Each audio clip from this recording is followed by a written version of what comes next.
Bismillahirrahmanirrahim. Assalamualaikum warahmatullahi wabarakatuh. Alhamdulillah Maulana al-Karim wa Khalibuna al-Azim alladhi laysa kamithlihi syai'un wa huwa as-sami'ul basir. Allahumma salli wa sallim ala sayyidina Muhammadin نورك الساري ومدادك الجاري واجمعنا به في كل أثوار وعلى آله وصحبه يا نور. Amma ba'du. Segala puji dan syukur kita panjatkan kehadirat Allah Jalla Jalaluh. Salawat dan salam yang tidak pernah kita lupakan semoga selalu disampaikan pada kekasih kita, panutan kita dan teladan kita, Nabi besar Nabi kita Muhammad sallallahu alaihi wasallam beserta keluarga besarnya dan seluruh sahabatnya, juga para pengikutnya hingga hari kiamat. Yang kita hormati, kita muliakan, kita cintai guru-guru kita yang hadir bersama, bil khusus hadir bersama Ki Haji Dr. Andes Muhyiddin, semoga Allah beri panjang umur, sehat afiat.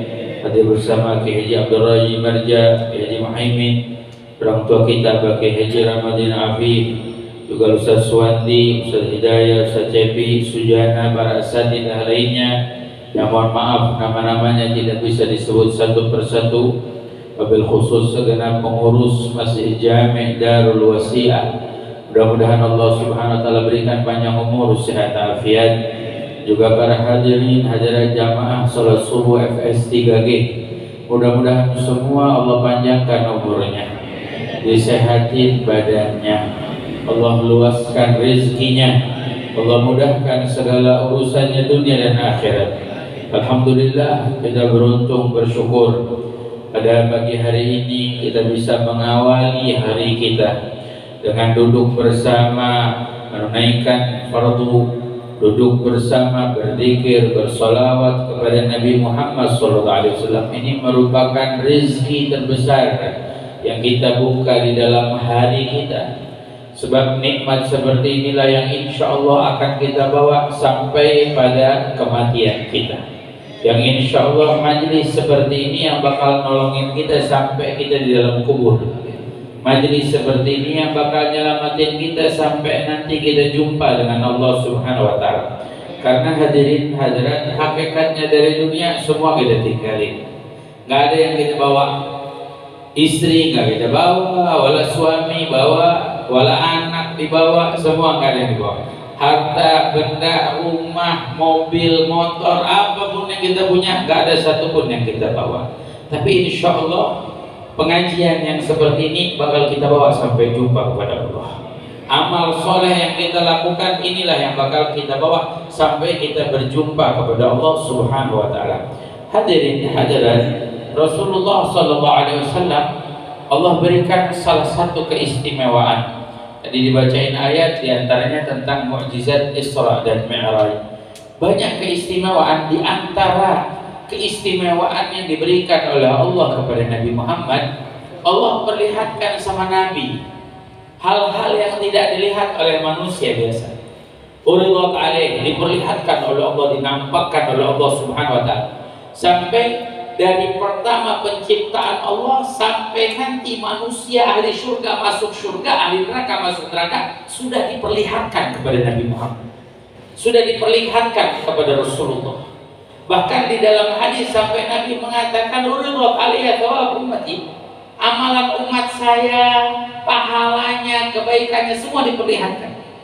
Kata Rasulullah, salah satu dari pahala yang paling besar yang dilakukan oleh umat imadatul adha anit thariq, di antaranya adalah mengangkat duri atau sesuatu yang mengganggu dari jalanan.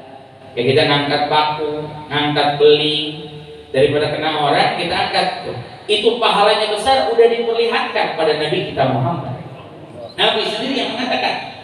Bahkan di antara riwayat lain yaitu mengeluarkan al-ghadah yukhrijuha minal masjid, kotoran yang dikeluarin dari masjid. Kita masuk masjid nih, lihat ada batu atau kerikil atau apa, kita ambil, kita keluarin. Itu kata Rasulullah, saya udah lihat Allah kasih pahala besar buat siapapun yang melakukan. Dan Nabi sampai mengatakan Allah kasih dosa besar. Di antara dosa besar dan hukuman Allah Subhanahu wa taala bagi orang yang hafal ayat Al-Qur'an atau satu surat daripada Al-Qur'an tapi dilupain. Gak diingetin, gak dijaga hafalannya, itu dosanya paling besar kata Rasulullah. Allah sudah perlihatkan kepada saya. Ini apa yang disampaikan oleh Nabi kita Muhammad sallallahu alaihi wasallam.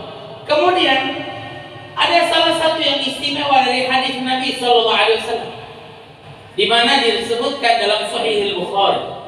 Hadis ini termasuk akhir-akhir hadis Rasulullah. Ketika Rasulullah naik ke atas mimbar, Rasulullah SAW menyampaikan, kata Rasulullah SAW, ini baina aidikum fardun. Saya ini udah lama bersama kalian. Nabi bilang, saya udah lama bersama kalian. Saya sudah lama di antara kalian. Seakan-akan hadis ini memberikan isyarat kepada umat bahwa Rasulullah akan meninggalkan dunia. Sampai Nabi mengatakan, wa ana alaikum syahid. Saya ini atas kalian akan menjadi saksi. Wa inna mau'idukum al-haud. Nanti sesungguhnya perjumpaan kita setelah ini telaga.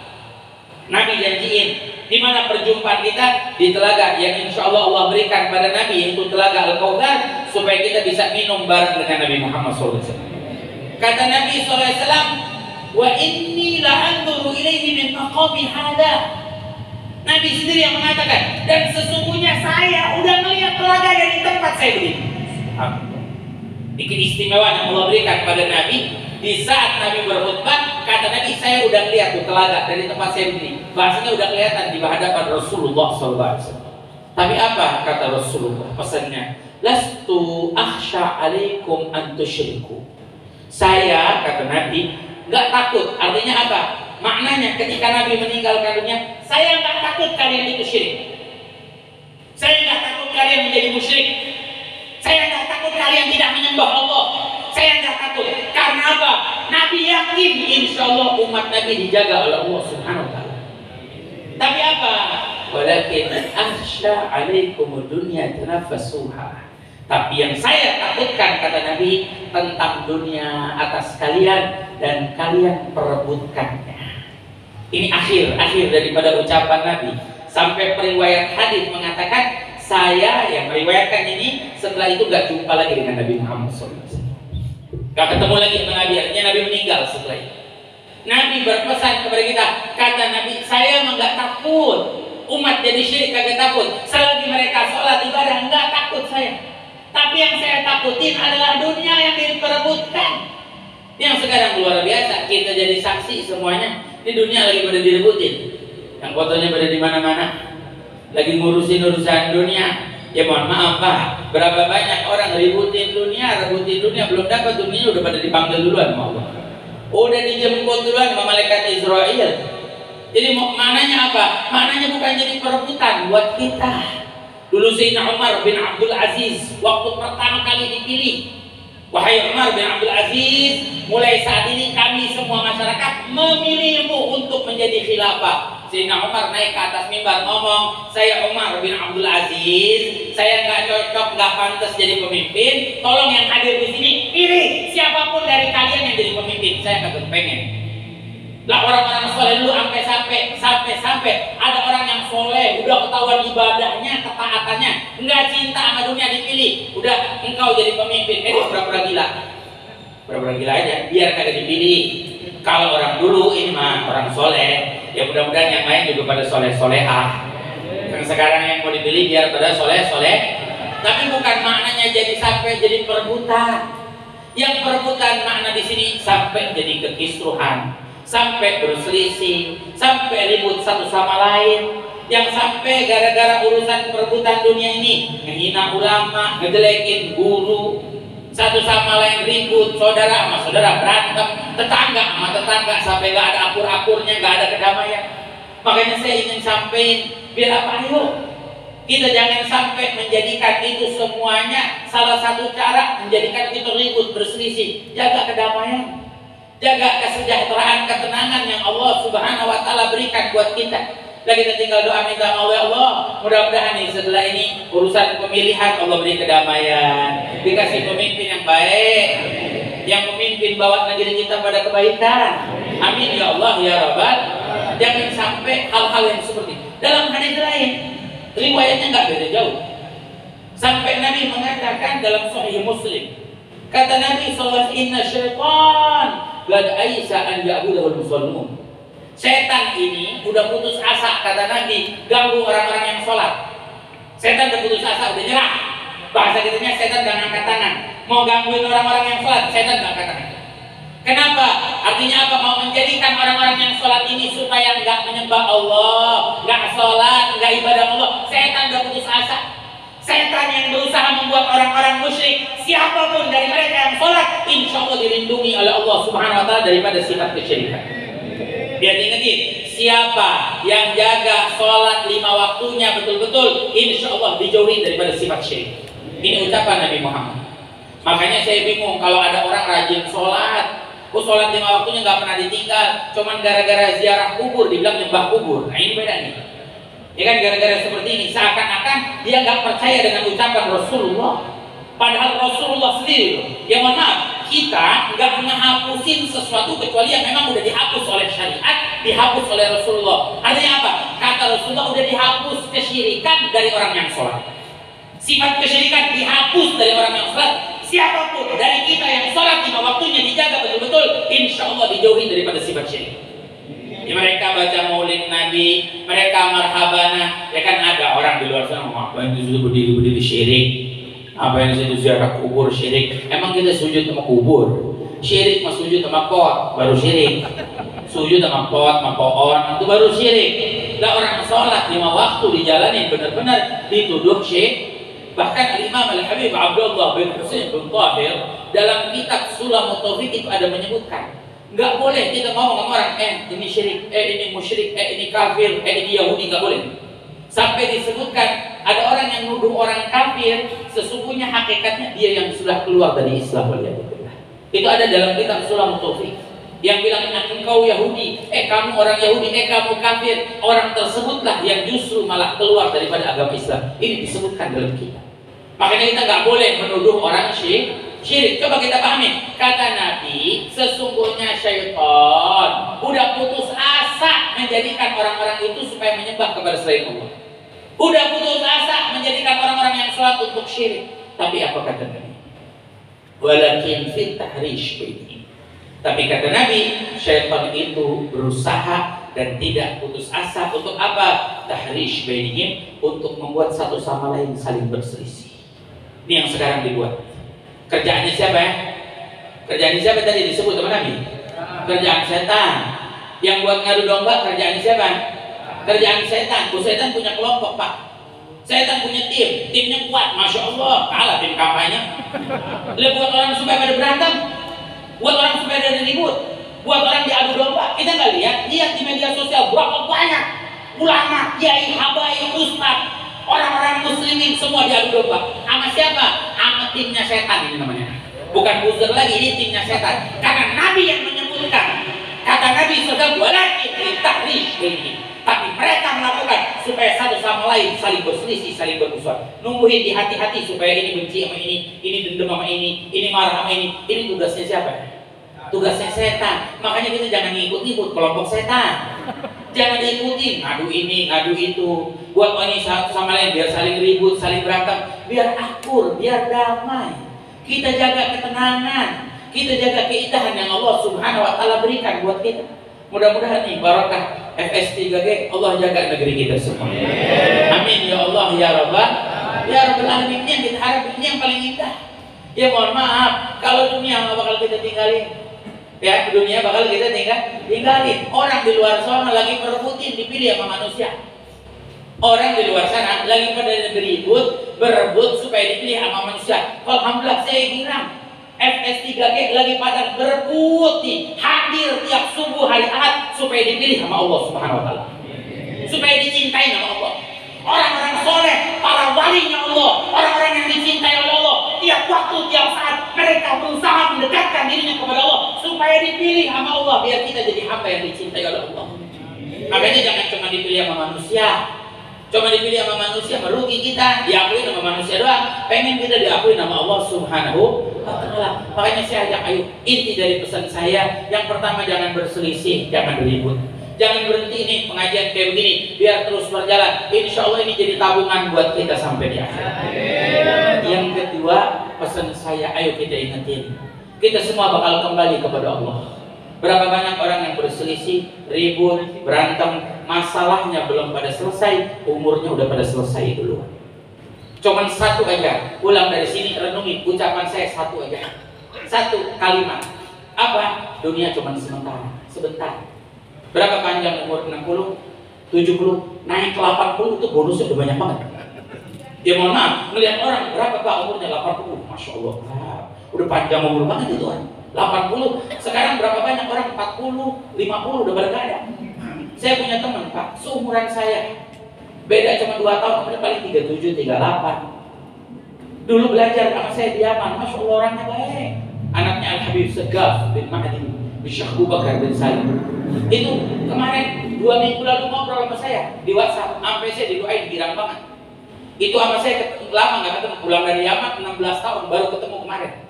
Subhanallah, lagi ngobrol begitu gak lama, kemarin subuh 2 hari yang lalu meninggal dunia. Saya sampai sekarang ngerasa, ya Allah, teman seumur saya udah pada meninggal, seumur kita udah pada gak ada. Ngerasa, ya Allah, dunia cuma sementara. Emang mau berapa lama kita?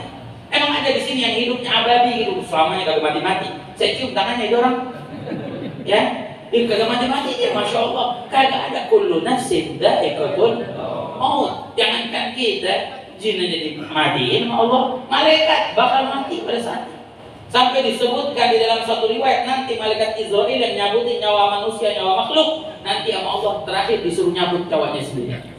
Sama Allah suruh nyabutnya, lu rasain nih, lu ngerasain kan? Tuh, lu nyabut-nyabutin orang. Sekarang lu rasain gimana lu nyabut diri lu sendiri. Bahasanya mau begitu. Ya kalau bahasa orang kita artinya apa? Semua kita bakal pulang pada Allah. Tapi satu kata, dunia sementara, akhirat selamanya. Akhirat selamanya. Coba kita bikin akhirat selamanya. Ini kata selamanya berat. Ini selamanya nggak ada hentinya. Selamanya nggak ada batasnya loh. Selamanya nggak ada habisnya. Akhirat, ahli surga selamanya. Waliyadzubillah, ahli neraka selamanya. Bayangin coba, ini berat kata-kata kalau kita tulis, ya Allah selamanya. Gimana ya nanti keadaan di akhirat selamanya? Apa yang perlu kita siapin buat nanti yang perjalanan selamanya? Dan dunia bakal kita tinggalin. Dunia bakal kita tinggalin, gak ada yang kita bawa sama sekali semuanya. Tapi amal soleh kita bakal kita bawa. Makanya saya cuma pesan satu, istiqomah dari sini. Saya paling kira kalau diundang sama Haji Maulana, mudah-mudahan Haji Maulana panjang umur saya tak ya. Saya kalau dari SMC, Assalamualaikum Habib, wah saya tahu nih, ini kayaknya FS3G nih. Ya, ini acara subuh. Saya bilang siap, pilih Bib, mau tanggal berapa? Ambil disuruh pilih saya. Saya bilang tanggal segini, saya kebetulan emang ada acara dari Bekasi, saya lanjut langsung ke Purwakarta. Saya bilang pas barengan, soalnya lumayan jauh dari gunung ke gunung ini. Saya dari Gunung Sidur ke Gunung Cibubur sini, gunung apa namanya Bekasi sini, Jati Sampurna apa ya, dari jauh ke jauh, jadi emang sekalian lewat kan. Girang saya hati saya, kenapa? Karena insya Allah majelis yang seperti ini bakal bawa kita sampai di akhirat. Majelis ini bakal jadi syafaat penolong buat kita di akhirat. Demi Allah Pak, saya ngomong demi Allah. Ini ngumpulnya Bapak di sini tiap hari Ahad subuh keliling dari kampung ke kampung. FS3G ini bakal menolong kita sampai detik-detik akhir nafas kita diambil. Indal ghargharah bakal ngasih syafaat buat kita. Bahkan bukan hanya ini, yang insya Allah majelis seperti ini bakal mencahayakan kuburan kita, nolongin kita nanti di dalam kubur. Mudah-mudahan Allah beri keberkahan buat kita. Guru-guru kita, para kiai kita dijaga sama Allah, dilindungi sama Allah, diberikan kesehatan, keafiatan. FS3G makin berkah, bermanfaat buat masyarakat. Majelis masjid kita memberi manfaat buat kita semua. Para panitia yang udah capek, udah lelah, mudah-mudahan Allah balas kebaikannya dunia akhirat. Mungkin ini saja yang bisa disampaikan. Ingetin pesan saya, jangan pada ribut, biar pada akur. Ini bentar lagi nih. Ini saya nggak usah nyebutin, ntar sensitif urusannya. Disangkanya kampanye lagi. Kagak, saya mah kagak mau kampanye, dikasih duit juga kagak. Mau ngapain kampanye kita ya kak? Lagi ada Bapak, mohon maaf memang kata saya, mau siapapun juga jadi pemimpin, bayar listrik tetap sendiri. Emang ada yang bayarin kita? Lah kalau bayaran listrik kita ada yang bayarin, mah apa-apa. Ada orang ngomong gini, saya kalau jadi pemimpin, insya Allah warga Bekasi saya kasih satu orang 50 juta tiap bulan. Saya suruh pilih itu. Pilih Pak, jangan sampai kalian pilih itu. 50 juta tiap bulan. Ya mudah-mudahan mah ada yang begitu, amin. Amin ya Rabbal alamin. Saya kemarin pergi umroh Pak. Masya Allah. Itu saya ngomong sama jamaah saya bilang, nih mobil-mobil keren-keren di sini. Ya. Ini mobil-mobil di sini kagak ada yang bayar pajak, saya bilang. Benar deh, mobil gak bayar pajak, agak bayar pajak. Yang bayar pajak orangnya, kata saya. Ya benar apa salah? Ya kita mah di Indonesia, alhamdulillah nih di Indonesia, alhamdulillah rumah-rumah kita nggak ada yang bayar listrik Pak. Insya Allah rumah-rumah kita nggak ada yang bayar listrik. Yang bayar listrik yang punya rumahnya. Assalamualaikum warahmatullahi wabarakatuh. Waalaikumsalam warahmatullahi wabarakatuh.